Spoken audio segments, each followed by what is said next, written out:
Evening. Tell me why you're here tonight. I'm here for the kids. Can you tell me why you're here tonight? I'm here for the grandchildren. I'm here for the kids. Hi, can you tell me why you're here this evening? Yeah, I'm here for the kids. And if you tolerate this, then your children will be next. Education Scotland are playing party to the Scottish Government's health and well-being surveys, or under the guise of health and well-being, when they're nothing short of sordid, sick and paedophilic questionnaires and sex education being distributed to classrooms all around this country. We want each and every council and each and every person that works for the council and each and every person that works in this building behind me to take a hard, long look at themselves, because I'll be honest with you, I'm not going to beat about the bush. I'm only a taxi driver. They're despicable, absolutely despicable, because what is happening in this country is breaking the hearts, minds and souls of people like you, decent, ordinary, working class people that care deeply about the children of Scotland. It's deplorable, but so many people out there are blind to it. Why are they blind to it? They're blind to it because it's not went to television. Why is it not went to television? Because the Scottish Government have stopped it. They don't want to educate the people of Scotland.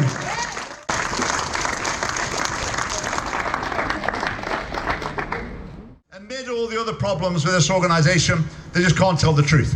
They will lie to cover their tracks. But lying to me, who cares about that compared to the corruption of a generation of children in school? That's the real big issue here. Welcome to Pride Month, everyone.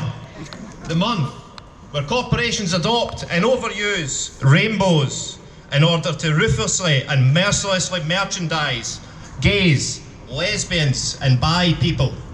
To sell more products, of course. We've suddenly got a huge problem with transgenderism, which such is the scale of the problem that we now have multi-year waiting lists for a gender clinic in Glasgow called the Sandyford Clinic. This clinic simply would not exist without the power of rainbow indoctrination, guys. It would not exist. Families up and down this country are being torn apart. Parents having to reconcile the thought of calling their son daughter or their daughter son. Can you imagine this, guys? Put yourself in the situation. Empathise with these parents. I thank God that the waiting list for the Sandyford is years long. Years. Because it gives us a chance to stop this, guys. It gives us a chance to stop the butchery of the children.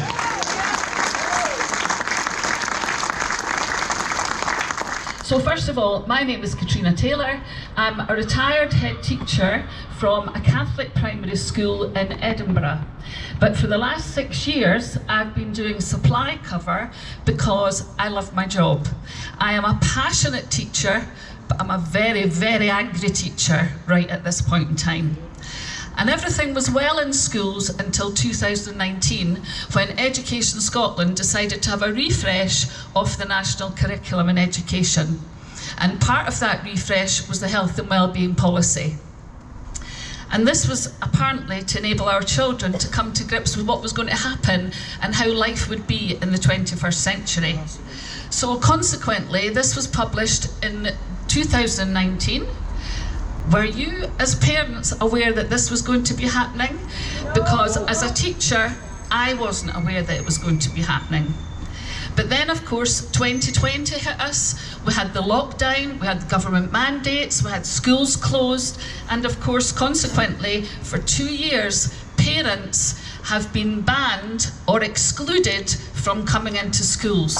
That is an abomination, and because it was refreshed by LGBT and Stonewall, What they've put in and added in is RSHP, part of the policy, and that stands for Relationships, Sexual Health and Parenthood. Now, I see a lot of posters around here telling you about that. You can actually get that if you look it up online, rshp.scot. You can see all the materials. And when we're seeing it as teachers, I, for one, I am absolutely appalled and disgusted.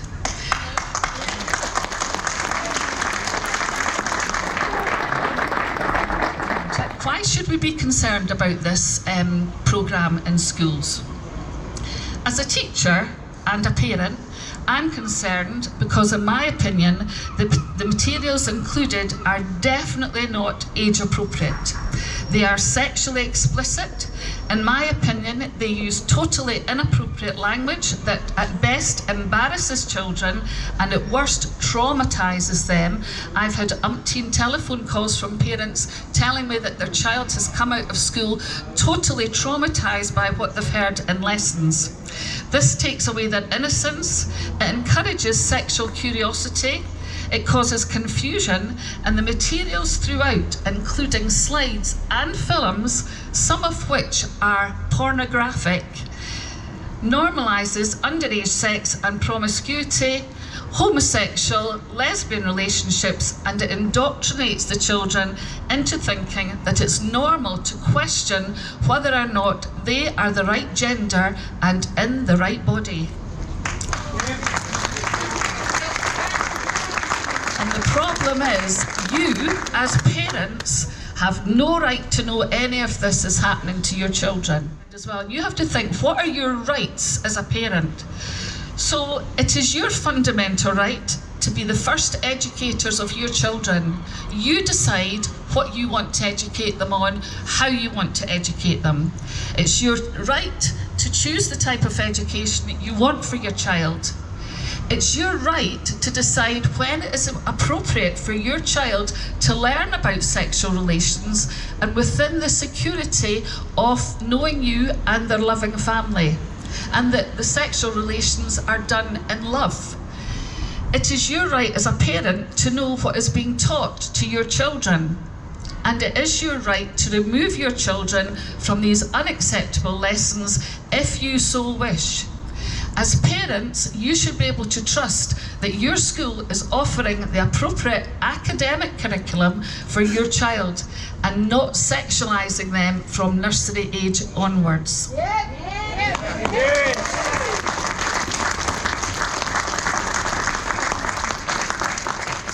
And to any independent journalists or media or police out there, what are you going to do to help us? Will say.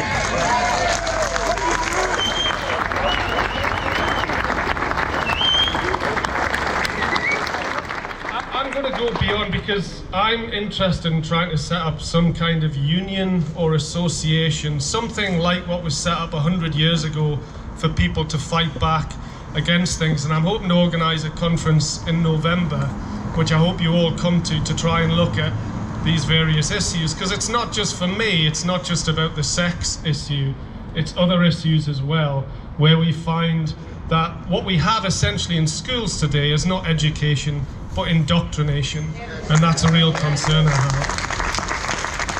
And as I say, you don't have to be a conservative and you don't have to be a Christian to look at some of the material that is being taught to children and to think that education authorities have lost the plot. The word I would use is unhinged. What is happening in school is unhinged. The education authorities' promotion of transgender ideology, for example, is unhinged. Adults can do what they like to their bodies, that's up to them, but children being encouraged to think about their gender obsessively at a very young age is unhelpful and incredibly disorienting. Teachers are no longer, or teaching rather, is no longer about the passion for the subject, which it should be, and the ability to pass on the knowledge to the next generation. Rather, it is about ensuring politically and emotionally correct values are engineered through our schools. As one commentator noted, when it comes to the politicisation of the curriculum, Scotland stands at the forefront of turning education into a form of mass social engineering. What we need are new institutions and organisations, and I hope out of this something can develop like that. As I said well over 100 years ago, ordinary people felt the need to defend themselves. They set up unions, they set up societies and collective bodies to protect themselves and promote their beliefs. That's what we need today. Yep. After all, whose children are they? Are they your children, your grandchildren, or do they belong to the state?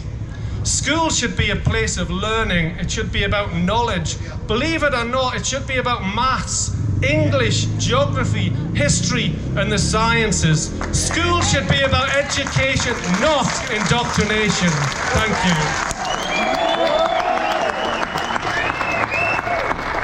What we're seeing just now is an absolute abomination. And we are right, we are seeing the government seem to be pulling the rug from under our feet, and they're saying, we are going to educate your children. Basically, it's attacking our Judean Christian heritage. And now, maybe a lot of you are not very godly and you've lost the idea of God, but these were foundations that we had as a nation that governed us. I always say this, you knew what side of the road you were walking down the right side or the left side. Now the lines are blurred and we don't know what side that we're coming or we're going. The whole world is being corrupted and we need to do something about that. But unfortunately, try and take a phone off your child and World War III has just begun. And so we are struggling today. But this stuff should never be actually taught. We as parents have got our rights. And I thank you that we are taking a stand here tonight. It says evil triumphs when good people do nothing. And thank God that we are standing up for what is right. And all of us have got a common denominator. We need to defend our children. I was appalled with Mary Black, and it was in a school in Paisley, a primary school, when they brought a drag queen in to teach the children. We have outlawed the biblical Our Father's Prayer, and we don't want Bible being taught, but she was sitting there with a drag queen teaching our children. And what's the message to these young children? Oh, that looks nice, it's just a drag queen, please come on, there's no danger in that.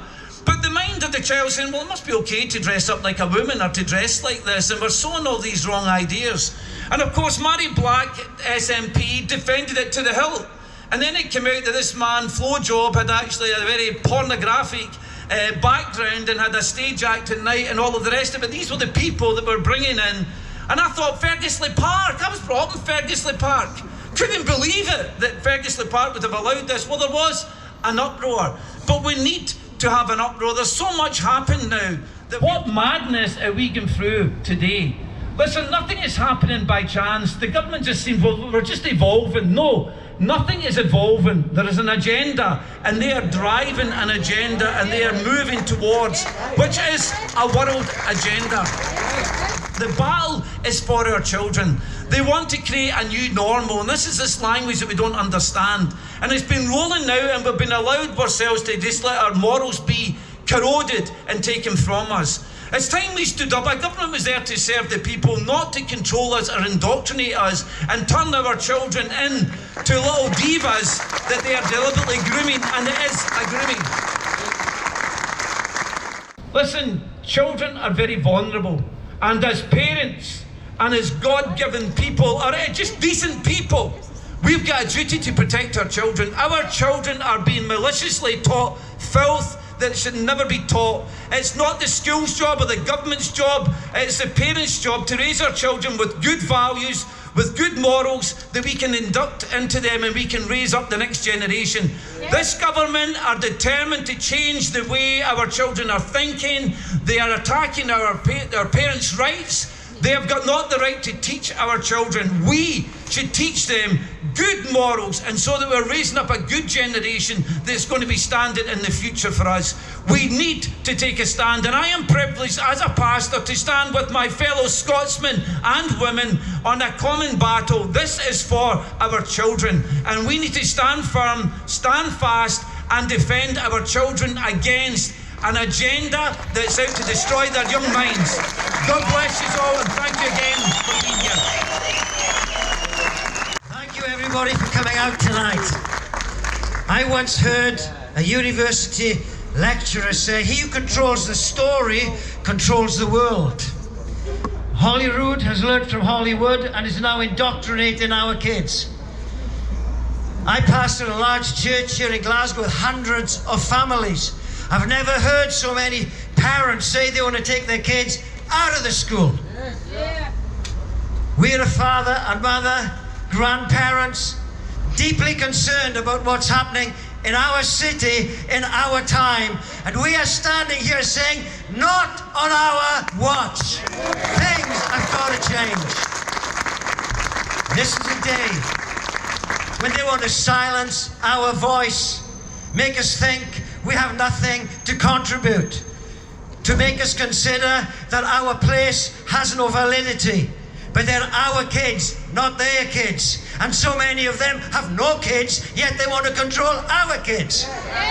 They want to decide their future. But you know what? We have a cause, just like Richard was saying, that is right, that is just, and this is a moment for us to stand like never before. If the story controls the word, let's get the right story out. Let's get the story that our kids matter. They are our future, they are our today. This is a moment when no matter how small or insignificant we think we are, every one of us together can make a difference. And I don't know if you felt an ache in your heart like I have, but my heart's been breaking about this for the children. And I brought a teddy tonight, just as a thing to look at. He's got wellies on. Don't our children like to wander? Don't they like to go and explore? And I put my teddy some wellies on because I know what kids are like. We've 5 sons, we've 7 grandchildren. And children like to wander. But maybe we should wander with them to see where they're going, to see who they're with. And haven't they been set up just before the summer holiday? It's bad enough. Now they've got all that going on in their thinking. I also brought a trowel. I see our children as wanderers, but I also see their lives as like a garden. And we should be watching out for what's growing in their lives because seeds have been sown. And we can watch out for what's coming up, the way they speak, the way they walk. I feel for families already struggling with a member who is torn apart by pornography. The child is now set up to come and help that happen. The child is now set up to set the brothers and the sisters up into a criminal act, all sorts of things. And you know what? I'm a nurse by profession from many years ago. I know medicines count and they make a difference. For the very few that need them, we really need compassion. I think that's what that ache in the belly is. It's compassion. And medicines are needed, but I sense the chaos that's happening now in our society is about control and medicine. And it's taking the children on a journey. And I don't know if anybody's ever thought this, but I'm conscious too of the assisted suicide bill. Because should your child do something, then grow a conscience, then feel depressed, then need antidepressants, their education lasts maybe 13 to 15 years. You won't know what's going on from a very early age, but the doctor will, the school will, the social work will. And your child could be on a trajectory of medicines taking them where? I just wonder, my heart breaks. I brought this little hat. I can't juggle too much, but I'll try not to drop everything. We need to watch their thinking. How do we know what they're thinking? It's because of what they say. It's because of when they go quiet. Why have they gone quiet? We need to watch their thinking and cover them. You know, when you look at I think they call it the Adult Mental Capacity Assessment. It was something that I saw was written in 2005. For a vulnerable adult, they would check that they could understand the information coming with a view to making a decision. This is for an adult now. The Adult Mental Capacity Assessment. They would be given information and they'd be checked on how much they understood. Then they would be looked at with regards to what they can retain. Can they use that information? And then later on it's can they make a decision?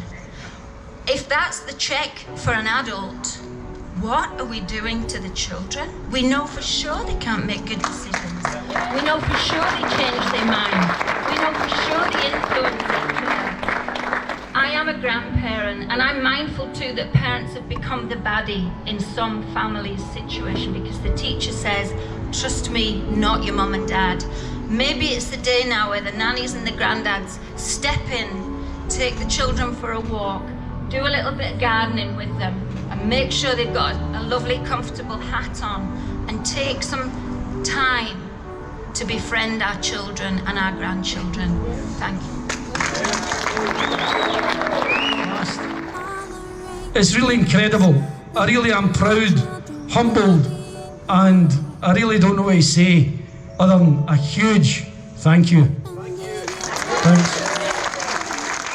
And your children will be next. And on the streets tonight, a moment please, with newspaper cuttings of his glory days. And on the streets tonight, an old man plays with newspaper cuttings of his glory days. And if you tolerate this, then your children will be next.